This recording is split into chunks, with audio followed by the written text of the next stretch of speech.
Jangan lupa subscribe di YouTube channel Metro TV News dan juga nyalakan notifikasinya.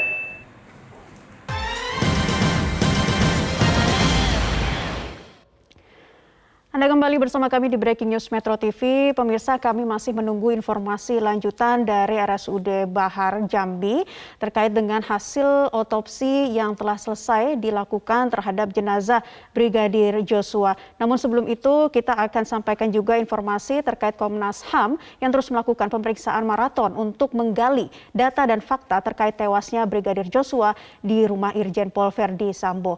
Hari ini Komnas HAM memanggil pihak laboratorium forensik dan juga Polri. Pemirsa, hari ini Komnas HAM memanggil pihak laboratorium forensik atau Labfor dan Polri. Fokus pemeriksaan hari ini adalah digital forensik dan cyber. Komnas HAM menargetkan dapat memeriksa CCTV dan handphone untuk mengecek langsung arus komunikasi pihak-pihak terkait. Sebelumnya, Komnas HAM telah memanggil sejumlah pihak untuk diperiksa mengenai tewasnya Brigadir Joshua. Teranyar, mereka memanggil 7 ajudan Kadif Propam Polri nonaktif Irjen Verdi Sambo. Meskipun hanya 6 orang yang memenuhi panggilan tersebut, termasuk terduga pelaku penembakan Barada Eliezer. Brigadir Joshua terlibat baku tembak dengan Barada Richard Eliezer di rumah Kadif Propam Polri nonaktif Irjen Verdi Sambo di Duren 3, Pancoran, Jakarta Selatan. Sopir istri Verdi Sambo dilaporkan ditembak hingga tewas oleh Barada Eliezer.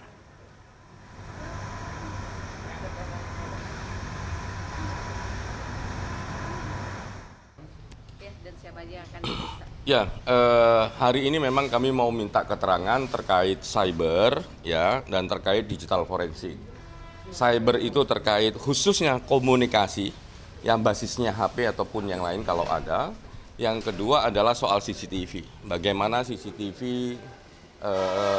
itu kalau di tempat di publik ini kan sudah ngomong CCTV rusak di tempatnya rumah dinas Irjen Sambo dan CCTV di tempat yang lain yang katanya sudah didapatkan oleh teman kepolisian. Nah, itu nanti kami akan cek. Nah, apa yang sudah dipersiapkan oleh tim untuk penyiapan hari ini sebenarnya sudah kami siapkan sejak beberapa waktu yang lalu. Kami cek di beberapa daerah, misalnya yang paling sederhana adalah titik di mana di lingkungan situ misalnya CCTV-nya berapa. Nanti kita cross check. Satu kalau soal CCTV.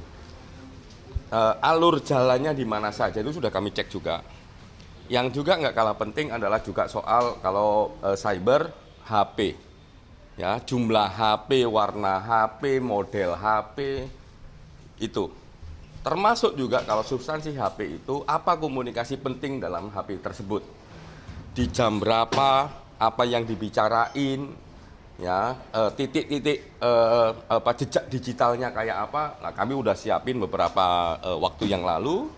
Namun memang kesempatannya baru hari ini karena kemarin kami masih konsentrasi pertama soal luka di tubuh jenazah. Terus kemarin soal ADC, lah baru hari ini cyber sama digital forensik. Oke.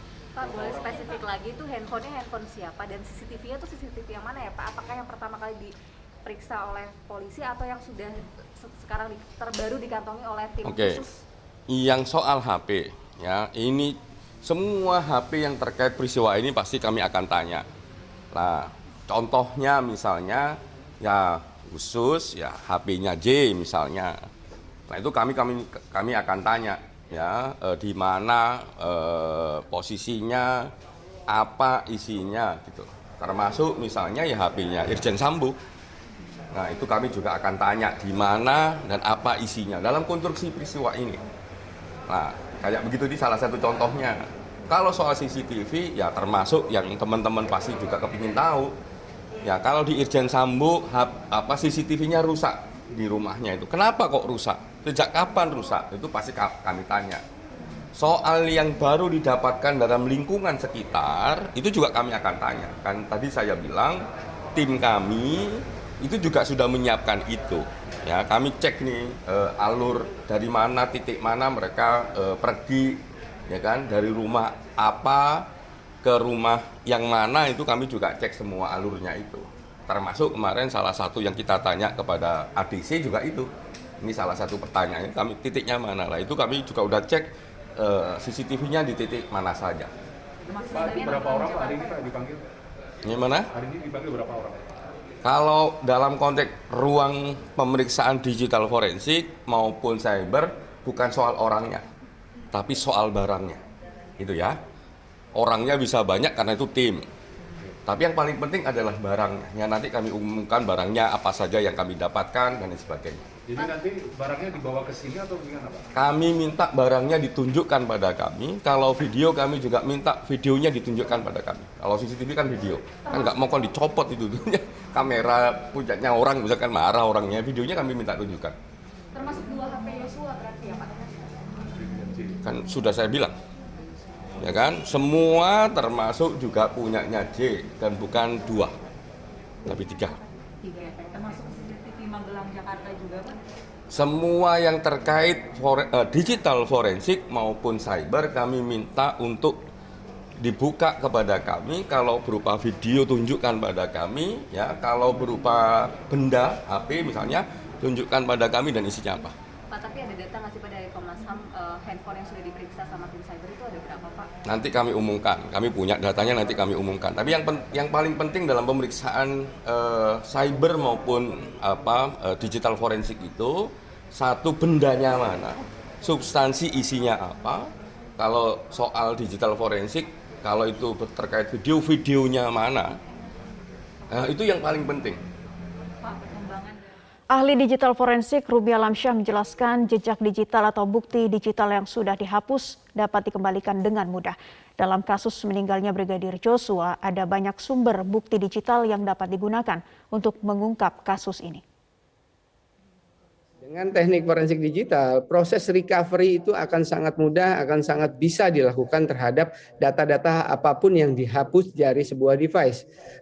Jadi setelah nanti dilakukan proses recovery, penyelamatan data-data yang telah terhapus, itu akan berhasil dimunculkan secara lengkap atau tidak. Kalau lengkap itu langsung bisa digunakan, kalau tidak lengkap akan dilakukan proses recovery advance selanjutnya untuk benar-benar bisa mengungkap apa saja yang telah terhapus tadi. Nah, dari data yang terhapus itu nanti bisa dibuktikan kapan terhapusnya, oleh apa, pakai teknik apa terhapusnya, oleh siapa ataupun oleh aplikasi apa data tersebut telah terhapus misalnya. Tapi dengan ilmiah itu proses penghapusan data jenis apapun itu bisa dilakukan proses recovery sehingga data yang telah terhapus itu bisa dimunculkan kembali dan menampilkan kronologis dari sebuah kasus. Handphone yang diduga tadi harus diperiksa oleh penyidik dan lalu dilakukan proses mobile forensic analysis, lalu nanti akan dimunculkan.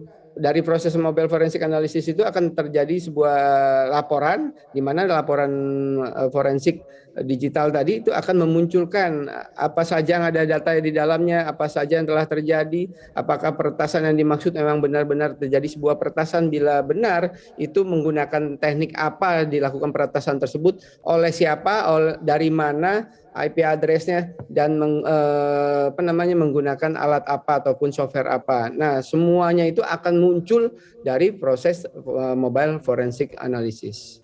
Seperti yang kalau kita cermati dari paparan ataupun informasi yang disebutkan oleh Kadif Humas selama ini, kalau saya melihat juga adanya data-data informasi CCTV di tempat lain, nggak hanya di kejadian perkara, misalnya di sekitar kejadian perkara, dari arah ataupun menuju ke tempat perkara, baik juga dengan data-data CCTV di jalanan milik orang ataupun CCTV di tol, di mana kita hampir semua tol kita sudah menggunakan pembayaran digital pakai kartu e-money.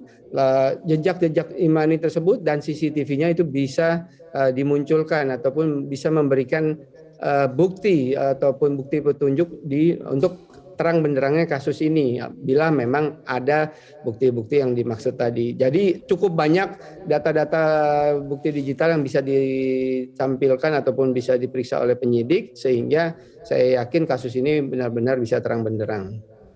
Breaking News Metro TV masih akan kembali untuk Anda usai jeda berikut ini. Tetaplah bersama kami.